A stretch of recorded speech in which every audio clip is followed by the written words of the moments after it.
بسم اللہ الرحمن الرحیم۔ السلام علیکم دوستو، دنیا بھر کی خبروں میں آج آپ سنیں گے، لیکن اس سے پہلے اگر ہو سکے تو لائک اور سبسکرائب کا بٹن ضرور دبا لیں۔ شکریہ۔ امریکی صدر ٹرمپ اور اسرائیلی وزیر اعظم نے 2 ہفتوں میں غزہ میں جنگ ختم کرنے پر اتفاق کر لیا ہے۔ امریکہ کے ایران پر حملے کے بعد اسرائیلی وزیر اعظم نیتن یاہو اور امریکی صدر ٹرمپ کے درمیان گفتگو ہوئی ہے، جس میں دونوں رہنماؤں نے غزہ میں جنگ کے فوری خاتمے اور ابراہم معاہدے کو توسیع دینے پر اتفاق کر لیا ہے۔ اس کے بعد 4 عرب ممالک، جن میں متحدہ عرب امارات اور مصر بھی شامل ہیں، حماس کی جگہ غزہ پر مشترکہ طور پر حکومت کریں گے اور حماس کی قیادت کو جلا وطن کر دیا جائے گا اور تمام یرغمالیوں کو رہا کر دیا جائے گا۔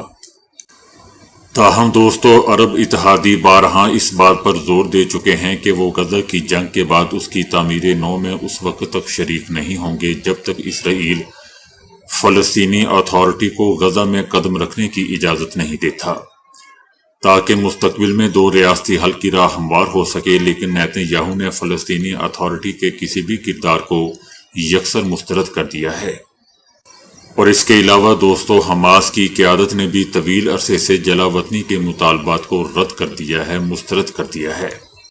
یہ بھی بتایا جا رہا ہے کہ غزہ سے نکلنے کے خواہش مند فلسطینیوں کو کچھ نامعلوم ممالک میں بسایا جا سکتا ہے۔ یہ بھی بتایا جا رہا ہے کہ اسرائیل اپنی جانب سے مستقبل میں 2 ریاستی حل کی حمایت کا اظہار کرے گا، بشرطے کہ فلسطینی اتھارٹی میں وہ اپنی مرضی سے اصلاحات کر سکیں۔ صدر ٹرمپ نے ایک بار پھر ایران کی جوہری تنصیبات کی مکمل تباہی کا دعویٰ کرتے ہوئے کہا ہے کہ تنصیب سے کوئی چیز باہر نہیں لے جائے گی۔ ان کا کہنا تھا کہ فضائی حملوں کے ہدف بننے والی ایرانی جوہری تنصیبات سے کچھ بھی منتقل کہیں نہیں کیا گیا۔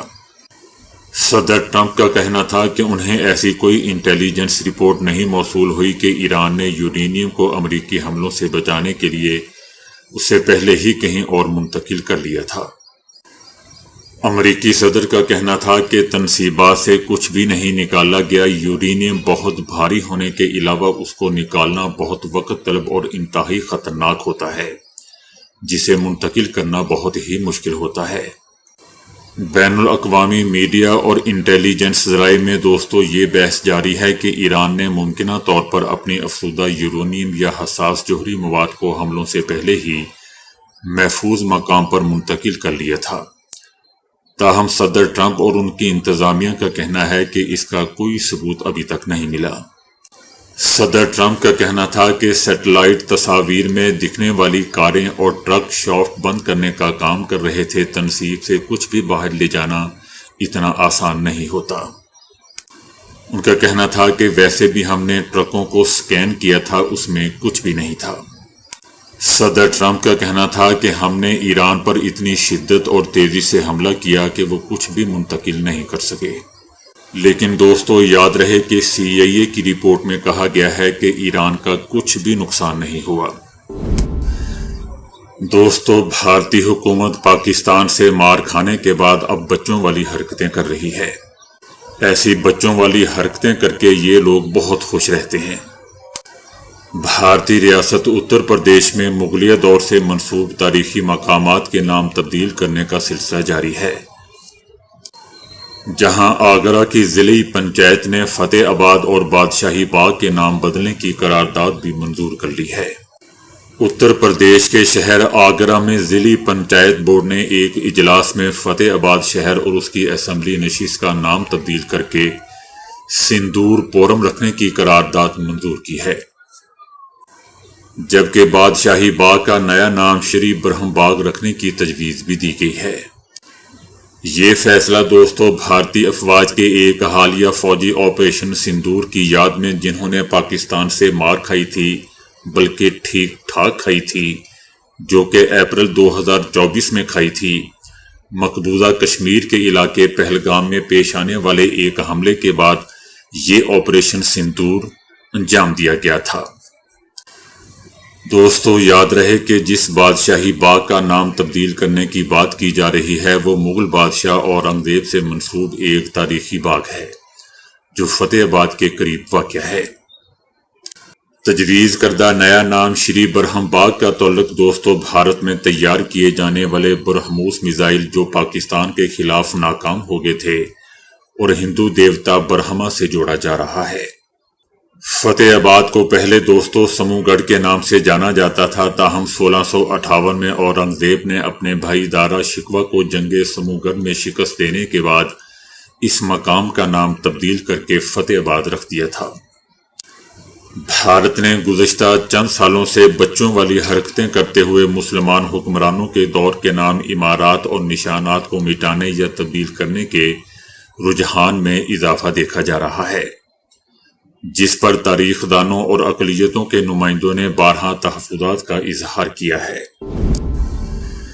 اسرائیلی جارحیت کے جواب میں کیے گئے ایرانی میزائل حملے میں دوستو اسرائیلی پائلٹوں کی تربیت گاہ بھی تباہ ہو گئی۔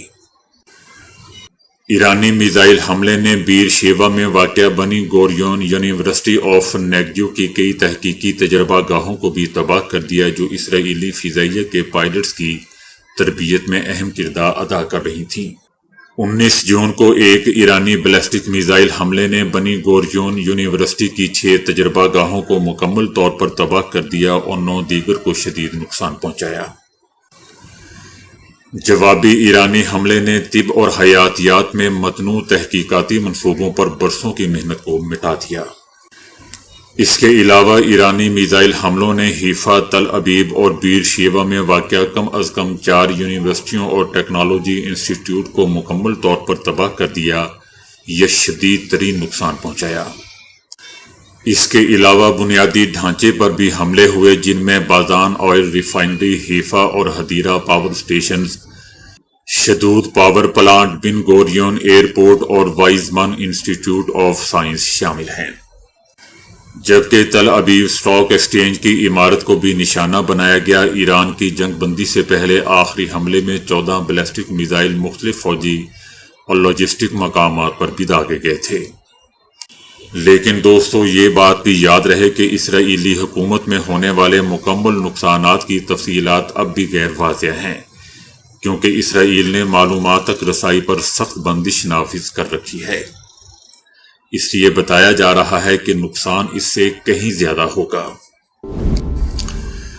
حال ہی میں گلوبل پیس انڈیکس نے 10 سب سے زیادہ امن پسند ممالک کی فہرست جاری کی ہے۔ گلوبل پیس انڈیکس نے 2025 میں سب سے زیادہ امن پسند ممالک کی جو فہرست جاری کی ہے اس میں 10 ممالک کے نام قابل ذکر ہیں۔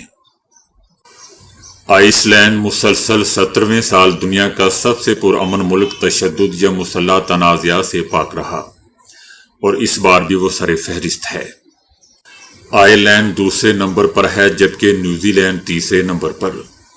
دوستو ان لوگوں کو شیطانیت اور افراتفری، تشدد، اپنی منمانی جیسے ملکوں کو بھی اس کا بھی انڈیکس بنانا چاہیے۔ یہ لوگ اس لیے نہیں بنائیں گے کیونکہ سب سے پہلا نمبر امریکہ اور اسرائیل کا ہوگا۔ ایران نے صدر ٹرمپ کے اس دعوے کو مسترد کر دیا ہے جس میں انہوں نے کہا تھا کہ آئندہ ہفتے ایران سے مذاکرات ہو سکتے ہیں۔ ایران کا کہنا ہے کہ نہ کوئی معاہدہ طے پایا ہے، نہ مذاکرات کی تیاری ہو رہی ہے اور نہ ہی کوئی بات چیت ہوئی ہے۔ یہ دعویٰ بالکل بے بنیاد یک طرفہ ہے۔ ایران کا کہنا ہے کہ ایران اس وقت کسی نئے مذاکراتی عمل میں شریک نہیں ہے اور اس حوالے سے نہ تو کوئی پیشگی انتظام ہوا ہے اور نہ ہی پس پردہ کوئی بات چیت چل رہی ہے۔ I S P R lieutenant general Ahmed Sharif Chaudhry نے عمران خان سے مذاکرات یا پس پردہ رابطوں کی تردید کرتے ہوئے کہا ہے کہ فوج سیاسی جماعتوں سے بات کرنے میں کوئی دلچسپی نہیں رکھتی۔ ان کا کہنا تھا کہ ہم ہمیشہ اس معاملے پر بالکل واضح رہے ہیں، یہ سیاستدانوں کا کام ہے کہ وہ آپس میں بات کریں، پاکستان کی مسلح افواج پاکستان کی فوج کو برائے مہربانی سیاست میں ملوث نہ کیا جائے۔ D G I S P R کا کہنا تھا کہ ہم سیاسی جماعتوں سے بات کرنے میں دلچسپی نہیں رکھتے، ہم پاکستان کی ریاست سے بات کرتے ہیں۔ اب ریاست کے اوپر جو بیٹھا ہوگا ہم اسی سے بات کریں گے، پہلے ہم عمران خان سے بات کرتے رہے ہیں، اب موجودہ حکومت سے بات کریں گے۔ ان کا کہنا تھا کہ جو بھی حکومت ہوتی ہے وہی اس وقت کی ریاست ہوتی ہے اور افواج پاکستان اسی ریاست کے تحت کام کرتی ہے۔ دوستو، یاد رہے کہ عمران خان یہ موقف اختیار کرتے آئے ہیں کہ وہ موجودہ اتحادی حکومت کو تسلیم نہیں کرتے، اور اگر مذاکرات ہوں گے تو صرف فوجی قیادت سے۔ یہی وجہ ہے کہ ہر چند مہینوں کے بعد ایسی خبریں سامنے آتی ہیں کہ ان کے اور فوج کے درمیان بیک چینل کوئی بات چیت ہو رہی ہے، لیکن D G I S P R نے بالکل واضح کر دیا کہ ہم نے نہ تو کبھی پہلے بات کی اور نہ آئندہ کبھی بات کریں گے۔ D G I S P R کا کہنا تھا، بلکہ جب ان سے سوال کیا گیا کہ کیا وجہ ہے کہ ملک میں جب کبھی سیاسی عدم استحکام پیدا ہو فوجی قیادت کا ہی نام کیوں آتا ہے، جس پر D G I S P R کا کہنا تھا کہ میرا خیال ہے کہ یہ سوال ان سیاستدانوں یا سیاسی قوتوں سے پوچھا جانا چاہیے جو اس کو متنازع بنانے کی کوشش کرتے ہیں یا اس معاملے کو ہی اصل مسئلہ بنا دیتے ہیں، دوسرے مسئلوں سے توجہ ہٹانے کے لیے۔ ان کا کہنا تھا کہ یہ ان کی نااہلی یا اپنی کمزوریوں کی وجہ سے ہوتا ہے جن کی طرف وہ توجہ نہیں دیتے یا دینا نہیں چاہتے۔ D G I S P R کا کہنا تھا کہ میں ان کے سیاسی مقاصد پر تبصرہ نہیں کروں گا، ہم صرف یہ درخواست کرتے ہیں کہ اپنی سیاست اپنے تک رکھیں اور پاکستان کی مسلح افواج کو اس سے دور ہی رکھیں۔ دوستو، یہ بھی بات یاد رکھیں کہ پاکستان میں فوج کا سیاست میں کردار ہمیشہ سے زیر بحث رہا ہے۔ اکثر سیاسی جماعتیں یہ الزام لگاتی رہی ہیں کہ پس پردہ اصل فیصلے فوجی قیادت ہی کرتی ہیں، اور یہ کہ فوجی قیادت سیاسی معاملات میں مداخلت کرتی ہیں۔ دوستو، جب ہم یہ بات کرتے ہیں تو اس میں کچھ نہ کچھ تو سچائی ہوگی، اور یہ کوئی بات ایک بار نہیں کی جاتی بلکہ یہ ہمیشہ ہی کی جاتی ہے جب بھی کوئی حکومت گرتی ہے۔ جب بھی کوئی حکومت گرتی ہے تو دوستو سوچنے کی بات ہے کہ پھر افواج پاکستان کا نام ہی کیوں سامنے آتا ہے، عدلیہ کا کیوں نہیں آتا، یا پارلیمنٹ سیاستدانوں کا کیوں نہیں آتا، یا لوگوں کا کیوں نہیں آتا کہ لوگ سڑکوں پر آگے تھے اس لیے حکومت گر گئی۔ افواج پاکستان کا ہی ہر سیاسی جماعت کیوں نام لیتی ہے، یہ بھی تو سوچنے کی بات ہے۔ بہرحال عمران خان کے خلاف عدم اعتماد کے ووٹ اور ان کی حکومت کے خاتمے کے بعد ایسی خبریں بھی دوستوں سامنے آئیں کہ خود فوج کے اندر بھی فوجی قیادت کی مبینہ سیاسی مداخلت پر سوالات اٹھائے گئے۔ فوج کے اندر احتساب کا عمل بھی تیزی سے سخت ہوا اور کئی افسران کو سزائیں بھی ملیں، یہ بھی دوستوں سچ ہے۔ اس کی مثال ایک سابق D G I S P R lieutenant general retired Faiz Hameed کو فیلڈ جنرل کورٹ مارشل کا سامنا کرنا پڑا، اور ان پر بھی سیاسی معاملات میں مداخلت اور سیاسی جوڑ توڑ کا الزام لگا۔ ان تمام واقعات کے دوران دوستوں یہ تاثر بھی موجود رہا کہ انہیں سیاسی مداخلات کے الزامات کی وجہ سے فوج کی صفوں میں دراڑیں پڑ گئیں۔ D G I S P R کا کہنا تھا کہ اپنے سیاسی مقاصد کے لیے فوج کے خلاف بہت سی افواہیں اور مفروضے پھیلائے جاتے ہیں، یہاں تک کہ ایک افواہ یہ بھی تھی کہ فوج اپنا کام نہیں کرتی اور سیاست میں ملوث ہے، لیکن جب مارکہ حق آیا تو کیا فوج نے اپنا کام نہیں کیا؟ کیا قوم کو کسی پہلو میں فوج کی کمی محسوس ہوئی؟ نہیں، بالکل نہیں۔ ایسا دوستو D G I S P R کا کہنا تھا۔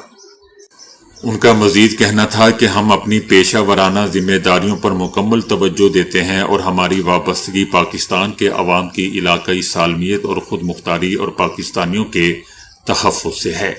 یہی وہ کام ہے جو فوج کرتی ہے۔ باقی چیزوں میں فوج کو خام خواہ بدنام کیا جاتا ہے۔ ان کا کہنا تھا کہ خیر ہمیں اس سے کوئی فرق نہیں پڑتا، ہم اپنا کام کر رہے ہیں اور اپنا کام کرتے ہوئے چلے جائیں گے، ہماری جگہ اور آ جائیں گے پھر وہ یہی کام کریں گے۔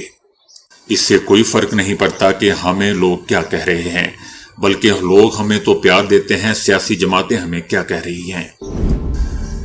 D G I S P R کا مزید کہنا تھا کہ اس لیے بغیر کسی ثبوت کے سیاسی بنیادوں پر کیے گئے مفروضوں پر توجہ دینے سے اجتناب کیا جانا چاہیے۔ کیا آپ سمجھتے ہیں کہ ایک ایسی فوج جس کے بارے میں کہا جائے کہ وہ تقسیم ہے اور اپنے عوام سے کٹی ہوئی ہے یہ سب کچھ کر سکتی ہے؟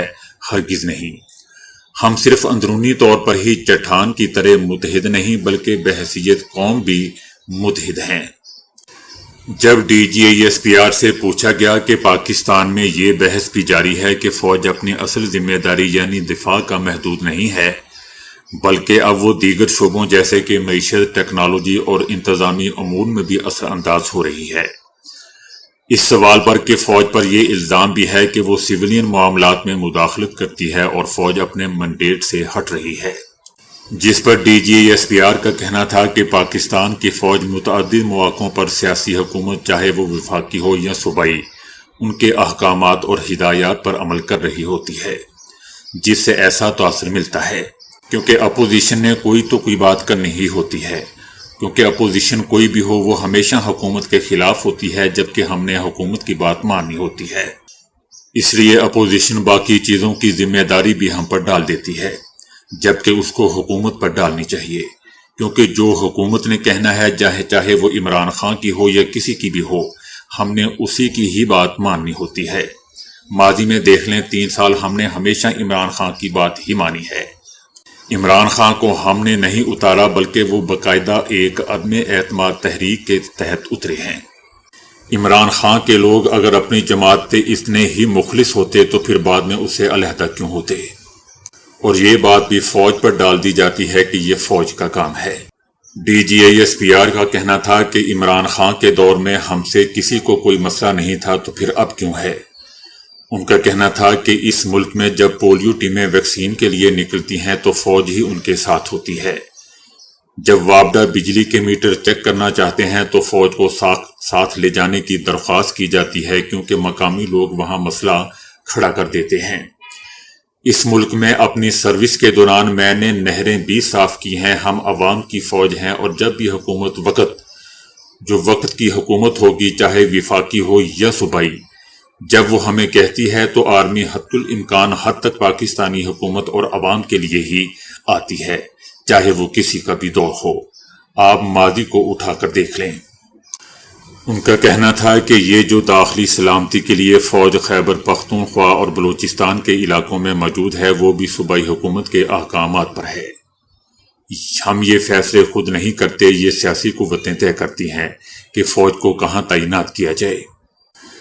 DGISPR کا کہنا تھا کہ یہ انڈیا کی جانب سے پھیلایا گیا پروپیگنڈا ہے کہ بلوچستان کی عوام پاکستانی فوج کے ساتھ نہیں ہے۔ ان کا کہنا تھا کہ بلوچستان اور پاکستان ایک ہیں، یہ ہمارے سر کا تاج ہے، بلوچستان اور پاکستان کے درمیان کوئی علیحدگی نہیں ہے، ایک بلوچ، پنجابی، پختون، کشمیری یا سندھی کے درمیان ہم سب ایک ہیں۔ ان کا کہنا تھا کہ کچھ مفروضے ان لوگوں نے پیدا کیے ہوئے ہیں جو انڈین پیسے سے ملازمت کر رہے ہیں اور یہ الٹے سیدھے آئیڈیا دے رہے ہوتے ہیں۔ ان کا کہنا تھا کہ بلوچستان میں جو تخریب کار کام کر رہے ہیں وہ کسی کو نشانہ بنا رہے ہیں، وہ ہم سے براہ راست مقابلے سے گھبراتے ہیں، اگر وہ ہمارے سامنے آئیں تو ہم انہیں مار دیتے ہیں، جہاں بھی وہ ہماری پوسٹوں پر حملے کرتے ہیں ہم انہیں مار دیتے ہیں۔ وہ کس کو نشانہ بنا رہے ہیں؟ وہ نہتے شہریوں کو نشانہ بنا رہے ہیں، وہ عوام پر حملے کر رہے ہیں، بسوں سے لوگوں کو اتار کر مار رہے ہیں، وہ آسان اہداف کو نشانہ بنا رہے ہیں۔ کیا ایسی کارروائیاں انہیں عوام میں کوئی عزت دلا سکتی ہیں؟ کیا آپ سمجھتے ہیں کہ عوام یہ کہہ رہے ہیں کہ آپ بہت اچھا کام کر رہے ہیں؟ معصوم بچوں کو مار کر، بسوں سے شناختی کارڈ دے کر، اتار کر مار کر، واہ واہ کیا آپ اچھا کام کر رہے ہیں۔ وہ ہر اس چیز پر حملہ کر رہے ہیں جو بلوچستان کی ترقی اور خوشحالی کے لیے ضروری ہے، جو عوام کے لیے ضروری ہے۔ تو دوستو ابھی کے لیے اتنا ہی، ویڈیو کو لائک اور شیئر کرنے کا بہت بہت شکریہ۔